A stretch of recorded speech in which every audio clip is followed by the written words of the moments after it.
छोडछोडी गरिहाल्छ। धन्यवाद आयोजक वर्ग, उपस्थित सम्पूर्ण समादरणीय आदरणीय र प्यारा भाइ बहिनीहरू, जेन्जी भाइ बहिनीहरूलाई सल्युट छ। अघि दिवंगत आत्मा चिर शान्तिको कामना गरिसके। घाइते भाइ बहिनीहरू यहाँ बोलेर जानेछन्, उहाँहरूको शीघ्र स्वास्थ्य लाभको कामना गर्छु। र तपाईँहरूले राख्नुभएको मुद्दाको सन्दर्भमा कहिले कहिले लाग्दो हो, मैले 23 गते नै स्पष्ट रूपमा भनेको छु। अहिलेको सञ्चार मन्त्री हुनुहुन्छ जगदीश रेड्डी, म चितवनबाट आउँदै गर्दा तपाईँको इन्टरभ्यू चाहियो, तुरुन्तै चाहियो, यहाँ यस्तो घटना भयो, दुःखद घटना भयो भन्ने सन्दर्भमा आम चिसो हुँदा हुँदै म गएर लाइभ इन्टरभ्यू बोलेको छु त्यही दिन। र मैले त्यही दिन मेरो जीवनमा यो इतिहासमा यस्तो खालको बर्बरतापूर्ण र कायरतापूर्ण मैले चाहिँ कुनै चाहिँ एक्सन देखिनँ। र हाम्रो पुस्ताको विषय गर्नुहुन्छ भने जेन्जी भाइ बहिनीले स्पष्ट हुनुहोस्, यो पोलिटिकल चेन्जेस ल्याउनका लागि राजनैतिक आन्दोलन यति भयो।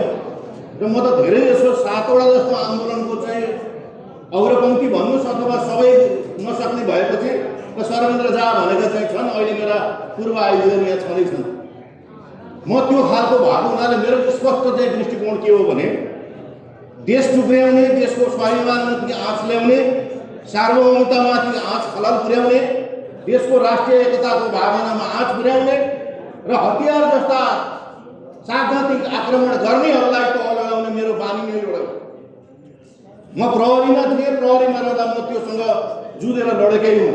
यसमा मैले आफूले गर्नुपर्ने सन्दर्भमा सधैँ पनि मानवीय दृष्टिकोणले हेरेको कुरा छु र म आम रूपमा पब्लिकली पनि यो कुराहरू राखिरहेको पनि छु र भन्दै आइरहेको छु। तर यो घटना जुन अचम्मको अत्यन्तै पीडादायी घटनाको विषयमा चाहिँ मेरो के छ स्पष्ट भने, यहाँ तपाईँले 5वटा बुदामा राख्दै हुनुहुन्छ, म समग्रतामा जेन्जीले उठाएको पूर्ण मागको सम्बोधन हुनुपर्छ भन्ने हो। म त्यही दिन पनि बोलेको छु। यो अहिलेको आएको तपाईँको जेन्जीको उसमा कति खाले डिभिजन भइरहेको छ, यो डिभिजनको मैले दुःखद व्यक्त गर्छु। तपाईँहरू एक हुनु जरुरी छ भन्ने पहिल्यै राख्न चाहे।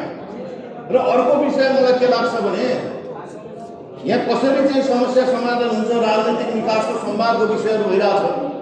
फटाफट जेन्जी आन्दोलन रिभोल्युसनको विषय छैन, आन्दोलन मात्र विषय छैन, रिभोल्ट गरेको विषय छ, रेजिम चेन्ज भएको विषय छ। रेजिम चेन्ज भएको छ 24 आवर्स। त्यस कारण यो रिभोल्ट गर्दै गर्दाको रिभोल्युसन हो। यो रिभोल्युसनबाट आएको सबै जति मागहरू छन् त्यो जायज मागहरूलाई पूर्ति गर्नका लागि सरकारले अगाडि बढ्नुपर्छ भनेर त्यसै दिनदेखि नै भन्दै आइरहेको छ। र मलाई अहिले प्रहरी महानिरीक्षक भएर बस्दै गर्दाको अवस्थामा अर्को दुःखद पक्ष चाहिँ मैले के हेरिरहेको छु भने त्यो त आन्दोलनरत पक्षहरूले जुन दिनमा 23 गतेको घटना भयो त्यतिका शहादत प्राप्त गरे। 2500 भन्दा बढी घाइते छन् भाइ बहिनीहरू, अन्य पनि घाइतेहरू छन्।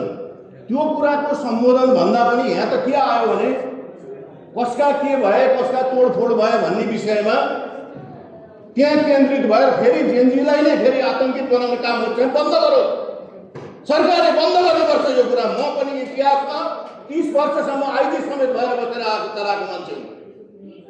मैले किन भनिरहेको छु यो कुरा अहिलेको सम्मानीय प्रधानमन्त्रीदेखि सरकारलाई भने 23 गतेकोलाई सम्बोधन गर्नेतर्फ अगाडि बढ्नुपर्छ। पहिला 24 गतेमा के कारणले भयो भन्दा 23 गतेको त्यतिको त्यो घटनाले गर्दा सम्पूर्ण रूपमा आम नेपालीहरू नै सबै आन्दोलित भएर आएको अवस्थाहरू छ। हो त्यसमा घुसपैठ भयो अरे, घुसपैठ गर्न नदिने जिम्मेवार कसको थियो?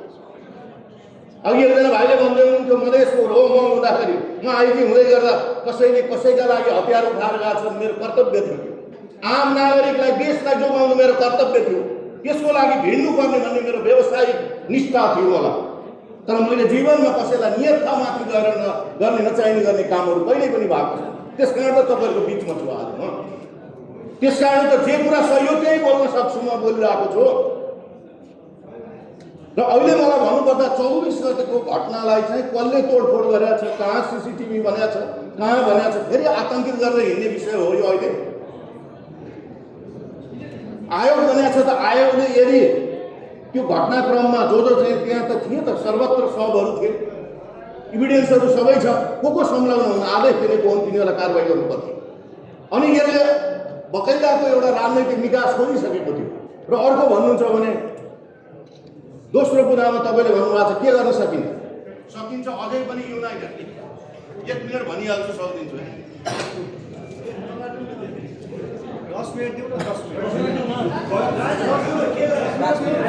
दोस्रो उपाय के छ भने अन्तरिम अहिले उसमा विधान खडा गरेर संविधानलाई होल्ड गरेर त्यसलाई चाहिँ अगाडि बढ्नुपर्ने थियो। त गइसक्यो भन्नुहुन्छ भने पनि म भएको भए चाहिँ त्यही गर्छु। अब तपाईँलाई मलाई बनाउनुहोस् भनेको चाहिँ होइन, तर म सरकारमा भएको त्यही कुराहरू राख्छु। किनभने त्यस्तो विषम परिस्थितिबाट आएको सरकारको हिसाबले त यो आम नेपाली जनताको भावनालाई मुखरित गरेर जेनजी भाइ बहिनीहरूले शहादत प्राप्त गरेका हुन्, प्राणको आहुति दिएका हुन्। त्यो विषयलाई सेन्टरमा राखेर अगाडि बढ्नुपर्ने थियो। त्यो अब गयो भन्ने विषय अझै छैन। त्यसका लागि संविधान संशोधन गरेर जानुपर्ने विषयमा अगाडि बढ्नुपर्छ।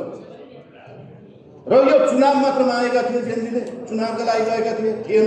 ट्रान्सपरेन्ट रूपमा आउनु पर्यो, प्लेटफर्महरू हुनु पर्यो, डिजिटल प्लेटफर्म हुनु पर्यो, ट्रान्सपरेन्ट हुनु पर्यो, भ्रष्टाचारकालाई कारवाही गर्नु पर्यो, सोसल मिडियाले अगाडि आउनु पर्यो, दिनु पर्यो। किनभने आम रूपमा सञ्चारको मिडियाले त्यही भइरहेको अवस्थाहरू थियो र भ्रष्टाचार र नेपो किड्स र नेपो चाहिने बेबीको कुराहरू चाहिँ अन्त्य गर्नुपर्छ भन्ने विषय थियो।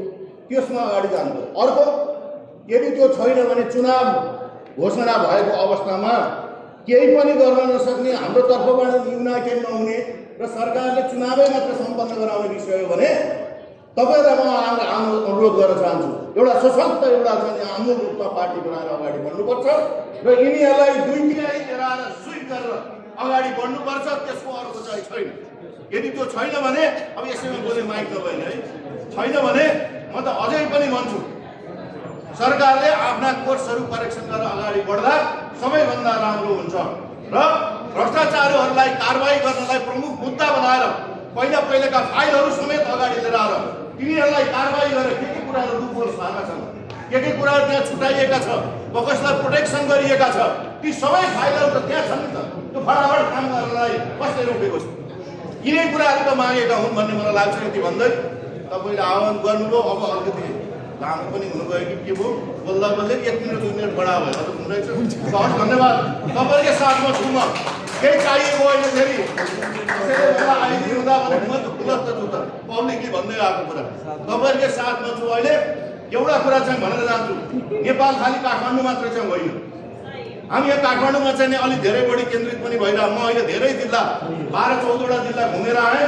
त्यहाँ पनि केन्द्रीय भाइहरू घाइतेहरू छन्। सबै ठाउँमा पुग्दै प्रशासनलाई भन्दै अस्पतालहरूलाई भन्दै सबै ठाउँमा चाहिँ त्यसको चाहिँ उपचारको व्यवस्था जति सक्छु टिम भएर, फेरि म एक्लै भने टिम भएर जेनजी साथीहरूसँगै लागि परेको छु तपाईँहरूकै साथमा। यति भन्दै बिदा हुन्छु। धन्यवाद पत्रकारज्यूहरूलाई नि, तपाईँले धेरै उल्लेखनीय कामहरू गरिरहनु भएको छ। यसका लागि पनि आभार व्यक्त गर्दै बिदा हुन्छु। धन्यवाद, नमस्कार। धन्यवाद।